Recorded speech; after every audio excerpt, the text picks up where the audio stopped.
CPIM കേന്ദ്ര committee യോഗം ഇന്നു മുതൽ തിരുവനന്തപുരത്ത് ചേരുന്നു എന്നതാണ് ഏറ്റവും പ്രധാനപ്പെട്ട കാര്യം. ദില്ലിയിൽ അതിശൈത്യമായതുകൊണ്ടാണ് CPIMന്റെ കേന്ദ്ര കമ്മിറ്റി യോഗം ഇത്തവണ തിരുവനന്തപുരത്തേക്ക് മാറ്റിയിരിക്കുന്നത്. ഏതായാലും ഇന്ന് തിരുവനന്തപുരത്ത് യോഗം ആരംഭിക്കുമ്പോൾ ഏറ്റവും പ്രധാനപ്പെട്ട ചർച്ച എന്ന് പറയുന്നത് വരുന്ന നിയമസഭാ തെരഞ്ഞെടുപ്പ്, അത് കേരളത്തിലെയും മറ്റ് സംസ്ഥാനങ്ങളിലെയും നിയമസഭാ തെരഞ്ഞെടുപ്പുകൾ, അതിന്റെ മുന്നൊരുക്കങ്ങൾ, ഒപ്പം തന്നെ സംസ്ഥാനത്തെ തദ്ദേശ തെരഞ്ഞെടുപ്പ് ഫലമടക്കമുള്ള കാര്യങ്ങൾ, ഇതൊക്കെ വിലയിരുത്തലാകും. അതോടൊപ്പം തന്നെ രാജ്യത്തെ പ്രധാനപ്പെട്ട രാഷ്ട്രീയ വിഷയങ്ങളൊക്കെ യോഗത്തിലെ ചർച്ചയായി എത്തുകയും ചെയ്യും. തിരുവനന്തപുരത്ത് നിന്ന് നിർബൻ ചക്രവർത്തി എന്നോടൊപ്പം ചേരുകയാണ്. വാർത്തയുടെ സമഗ്ര വിവരങ്ങൾ നൽകാനായി നോക്കാം എന്തൊക്കെയാണ് പ്രധാനപ്പെട്ട കാര്യങ്ങളെന്ന്. നിർബൻ, ഗുഡ് മോർണിംഗ്. CPIM കേന്ദ്ര കമ്മിറ്റി യോഗം ഇന്നു മുതൽ തിരുവനന്തപുരത്ത് ചേരുന്നു എന്നതാണ് സംസ്ഥാന രാഷ്ട്രീയത്തെ വരുന്ന 2-3 ദിവസം ശ്രദ്ധേയമാക്കുന്നത്. പ്രധാനമായും നിയമസഭാ തെരഞ്ഞെടുപ്പും മറ്റു കാര്യങ്ങളും ഒക്കെയാകും ചർച്ചയെന്നാണ് കരുതുന്നത്. എന്താണ് നിർബൻ ഏറ്റവും പ്രധാനപ്പെട്ട വിവരങ്ങൾ? തീർച്ചയായും മനു, ആദ്യം വെരി ഗുഡ് മോർണിംഗ്. മനു നേരത്തെ മുഖവരായി സൂചിപ്പിച്ചതാണ് ഏറ്റവും പ്രധാനപ്പെട്ട രാഷ്ട്രീയ വാർത്ത. കേരളത്തെ സംബന്ധിച്ചിടത്തോളം അത് കൂടുതൽ ചർച്ച ചെയ്യപ്പെടുമെന്ന കാര്യത്തിൽ തർക്കമേയില്ല. കാരണം CPIMന്റെ കേന്ദ്ര കമ്മിറ്റി യോഗം വരുന്ന ഇന്നു മുതൽ വെള്ളി, ശനി, ഞായർ 3 ദിവസക്കാലം തിരുവനന്തപുരത്ത് EMS അക്കാഡമിയിൽ ചേരുകയാണ്. ഏറ്റവും പ്രധാനപ്പെട്ട കാര്യം, CPIMന്റെ കേന്ദ്ര കമ്മിറ്റി യോഗം സാധാരണ ദില്ലിയിലെ AKG സെൻറ്ററിലാണ് ചേരുക. ശൈത്യകാലത്ത് കാലാവസ്ഥ പ്രതിസന്ധി വരുന്ന ഘട്ടങ്ങളിലൊക്കെയാണ് കേന്ദ്ര കമ്മിറ്റി യോഗം മറ്റിടങ്ങളിലേക്ക് മാറ്റുന്നത്. CPIMന്റെ മധുര പാർട്ടി കോൺഗ്രസിന് ശേഷം, പ്രത്യേകിച്ച് MABP പാർട്ടിയുടെ ദേശീയ ജനറൽ സെക്രട്ടറി ആയ ശേഷം ആദ്യം ദില്ലിക്ക് പുറത്തേക്ക് ചേരുന്ന കേന്ദ്ര കമ്മിറ്റി യോഗമെന്ന പ്രത്യേകതയുണ്ട്.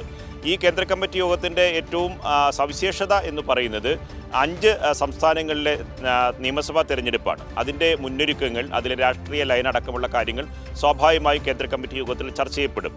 കേരളം, തമിഴ്നാട്, ബംഗാൾ, ഒപ്പം തന്നെ അസം, പുതുച്ചേരി, ഈ 5 സംസ്ഥാനങ്ങൾ. പിന്നെ കേരളത്തെ സംബന്ധിച്ചിടത്തോളം ഏറ്റവും കൂടുതൽ ഫോക്കസ് സ്വാഭാവികമായും ഒരു തദ്ദേശ തെരഞ്ഞെടുപ്പിനൊക്കെ ശേഷം അടുത്തൊരു നിയമസഭാ തെരഞ്ഞെടുപ്പിന് മാസങ്ങൾ മാത്രം ബാക്കിയുള്ളപ്പോൾ കേരളം സവിശേഷമായ രാഷ്ട്രീയ സാഹചര്യത്തിൽ നിലനിൽക്കുന്ന ഒരു സംസ്ഥാനമാണ്. പ്രത്യേകിച്ച് CPIM ഇടതുമുന്നണി ഭരിക്കുന്ന ഇന്ത്യയിലെ ഏക സംസ്ഥാനം എന്ന പ്രത്യേകത കൂടിയുണ്ട്. ഒരു ബദൽ കേരള മോഡൽ ഉയർത്തിക്കൊണ്ട് ക്ഷേമപ്രവർത്തനങ്ങൾക്കും അടിസ്ഥാന രംഗത്തെ വികസനത്തിലും രാജ്യം വർഗീയ സമീപനങ്ങളുമായി മുന്നോട്ട് പോകുമ്പോൾ ജനത്തെ കരുതലോടെ ചേർത്ത് പിടിച്ച് ഒരു കേരളത്തിൻ്റെ ബദൽ ഉയർത്തിക്കാട്ടിയാണ് ഒന്നാം പിണറായി സർക്കാരും രണ്ടാം പിണറായി സർക്കാരും മുന്നോട്ട് പോകുന്നത്. ആ സർക്കാരിൻ്റെ തുടർച്ച എന്ന് പറയുന്നത് രാജ്യത്ത് നൽകുന്ന സന്ദേശം വളരെ വലുതാണ്. ആ സർക്കാരിനെ നിലനിർത്തുകയും ഒപ്പം തന്നെ ഇടതുപക്ഷ ബദൽ ഇന്ത്യയിലാകെ ഉയർത്തിപ്പിടിക്കുന്നതിന് പ്രത്യേക മാതൃക സൃഷ്ടിച്ച ഒരു സർക്കാരിനെ സംബന്ധിച്ചിടത്തോളം ഇടതുമുന്നണിയുടെ തുടർഭരണം എന്നത് ഏറ്റവും ആവശ്യ ഘടകമാണ്. അത് വലിയൊരു സന്ദേശം കൂടിയാണ്. അതുകൊണ്ട് കൂടുതൽ ഫോക്കസ്, കൂടുതൽ ശ്രദ്ധ കേരളത്തിൻ്റെ കാര്യത്തിൽ ഉണ്ടാകുമെന്ന കാര്യം തീർച്ചയാണ്.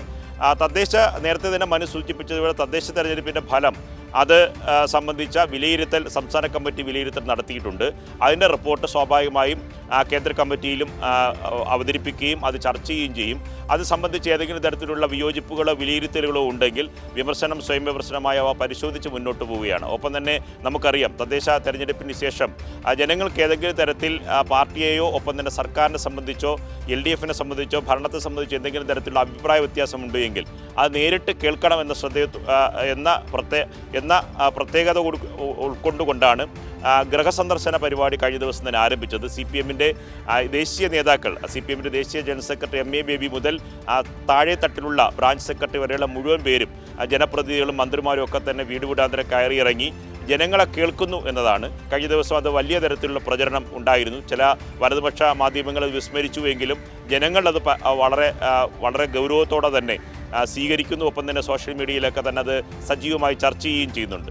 ഇത്തരം കാര്യങ്ങൾ ഒരു വശത്ത് നടക്കുന്നു. ഏതെങ്കിലും തരത്തിലുള്ള തിരുത്തലുകൾ വേണമോ, ഏത് തരത്തിലുള്ള രാഷ്ട്രീയ ലയനാണ്, അജണ്ടയാണ് തീരുമാനിക്കേണ്ടത് വരുന്ന നിയമസഭാ തെരഞ്ഞെടുപ്പുമായി ബന്ധപ്പെട്ട് എടുക്കുമ്പോൾ സർക്കാരിൻ്റെ ക്ഷേമപ്രവർത്തനങ്ങളും ഒപ്പം തന്നെ വികസന പ്രവർത്തനങ്ങളും ഒപ്പം തന്നെ ഈ പലതരത്തിലുള്ള സർക്കാരിനെ അട്ടിമറിക്കുന്നതിനും ഒപ്പം തന്നെ ഇടതുപക്ഷം വീണ്ടും അധികാരത്തിൽ വരാതിരിക്കുന്നതിനു വേണ്ടിയുള്ള നുണപ്രചരണങ്ങൾ മാധ്യമങ്ങൾ സംഘടിതമായി നടത്തുന്നുണ്ട്. കഴിഞ്ഞ തദ്ദേശ തെരഞ്ഞെടുപ്പിൽ നാം അത് കണ്ടതാണ്. അത്തരം കാര്യങ്ങൾ സംബന്ധിച്ച് എന്ത് സമീപനമാണ് സർക്കാർ, ഇടതുമുന്നണിയും പാർട്ടിയും എടുക്കേണ്ടത് എന്ന കാര്യങ്ങൾ സംബന്ധിച്ച ഗൗരവതരമായ ചർച്ചയുണ്ടാകും. ഒപ്പം തന്നെ ദേശീയ പ്രശ്നങ്ങളാണ് ഏറ്റവും പ്രധാനപ്പെട്ട കാര്യം. ഒന്ന്, ദേശീയ തൊഴിലുറപ്പ് പദ്ധതി അട്ടിമറിക്കുന്ന കേന്ദ്ര സർക്കാരിനെതിരെ രാജ്യവ്യാപകമായ പ്രക്ഷോഭം തുടരുകയാണ്. കഴിഞ്ഞ ദിവസം സംസ്ഥാനത്ത് വ്യാപകമായ പ്രതിഷേധമുണ്ടായിരുന്നു. ലോക്ഭവനിലടക്കം CPM-ൻ്റെ നേതൃത്വത്തിലുള്ള വലിയ തരത്തിലുള്ള പ്രതിഷേധം സംഘടിപ്പിച്ചിരുന്നു. ഇനി സമാനമായ പ്രതിഷേധങ്ങൾ വരും ദിവസങ്ങളിൽ ഈ ദേശീയ തൊഴിലുറപ്പ് പദ്ധതി അട്ടിമറിക്കാനുള്ള നീക്കത്തെ എങ്ങനെ ചെറുക്കാം, ജനങ്ങളെ അണിനിരത്തിക്കൊണ്ട് പരമാവധി ജനങ്ങളെ ബോധ്യപ്പെടുത്തിക്കൊണ്ട് വലിയ പ്രതിസന്ധിയാണ് രാജ്യം അഭിമുഖീകരിക്കാൻ പോകുന്നത്. പ്രത്യേകിച്ച് കേരളം പോലത്തെ സംസ്ഥാനത്തെ സംബന്ധിച്ചിടത്തോളം വലിയ തരത്തിൽ വലിയ പ്രതിസന്ധിയാണ് ഉണ്ടാകുന്നത്. ഈ തൊഴിലുറപ്പ് സംബന്ധിച്ച് നിലവിലുള്ള നിയന്ത്രണമല്ല, അത് പദ്ധതി തന്നെ അട്ടിമറിക്കപ്പെടുന്നു എന്നതാണ് ഏറ്റവും പ്രധാനപ്പെട്ട കാര്യം. അത് സംബന്ധിച്ച സമരപരിപാടികൾ ആലോചിക്കണം. ഒപ്പം തന്നെ ദേശീയ തൊഴിൽ കോഡുമായി ബന്ധപ്പെട്ട പ്രശ്നങ്ങൾ, അത്തരം കാര്യങ്ങളെ സംബന്ധിച്ച് ദേശീയ വിഷയങ്ങളെ സംബന്ധിച്ചുള്ള വളരെ വിശദമായ ചർച്ച 3 ദിവസം നടക്കുന്ന കേന്ദ്ര കമ്മിറ്റി യോഗത്തിലുണ്ടാകും. അതുകൊണ്ട് തിരുവനന്തപുരത്ത് വെച്ച് ചേരുന്ന, പ്രത്യേകിച്ച് കേരളത്തിൽ വെച്ച് ചേരുന്ന കേന്ദ്ര കമ്മിറ്റി എന്ന പ്രത്യേകത, ഒപ്പം തന്നെ കഴിഞ്ഞ പാർട്ടി കോൺഗ്രസിന് ശേഷം ദില്ലിയിൽ നിന്ന് പുറത്തേക്ക് വരുന്ന അത് കേരളത്തിൽ വെച്ച് തന്നെ ഒരു കേന്ദ്ര കമ്മിറ്റി യോഗം ചേരുന്നു. ഒപ്പം ആണ് ഞാൻ നേരത്തെ സൂചിപ്പിച്ച 5 സംസ്ഥാനങ്ങളിലെ ഉപതെരഞ്ഞെടുപ്പ്. കേരളം പോലെ പാർട്ടിക്ക്, പ്രത്യേകിച്ച് ഇടതുമുന്നണിക്ക് ഭരണമുള്ള ഒരു സർക്കാരിനെ സംബന്ധിച്ചിടത്തോളം ഭരണ തുടർച്ച എന്നതാണ് ഏറ്റവും വലിയ പ്രധാനപ്പെട്ട തെരഞ്ഞെടുപ്പ് സ്ലോഗൻ എന്ന് പറയുന്നത്. അത് എന്തുകൊണ്ട് വീണ്ടും ഇടതുപക്ഷം കേരളത്തിൽ അധികാരത്തിൽ വരണം എന്നത് അത് രാഷ്ട്രീയപരമായി ജനങ്ങളെ ബോധ്യപ്പെടുത്തേണ്ട ആവശ്യകതയുണ്ട്. ഏത് തരത്തിലും കേന്ദ്ര സർക്കാർ BJP സംഘപരിവാറും ഈ സർക്കാരിനെ സാമ്പത്തികമായി ഞെരുക്കിയും പലതരത്തിൽ ഭീഷണിപ്പെടുത്തിയും എങ്ങനെയെല്ലാം ഈ സർക്കാരിനെ അസ്ഥിരപ്പെടുത്താനുള്ള ശ്രമം നടത്തുമ്പോൾ അതിനൊപ്പം UDF-ഉം കോൺഗ്രസും നിലനിൽക്കുന്ന ഒരു രാഷ്ട്രീയ കാഴ്ച കൂടിയുണ്ട്.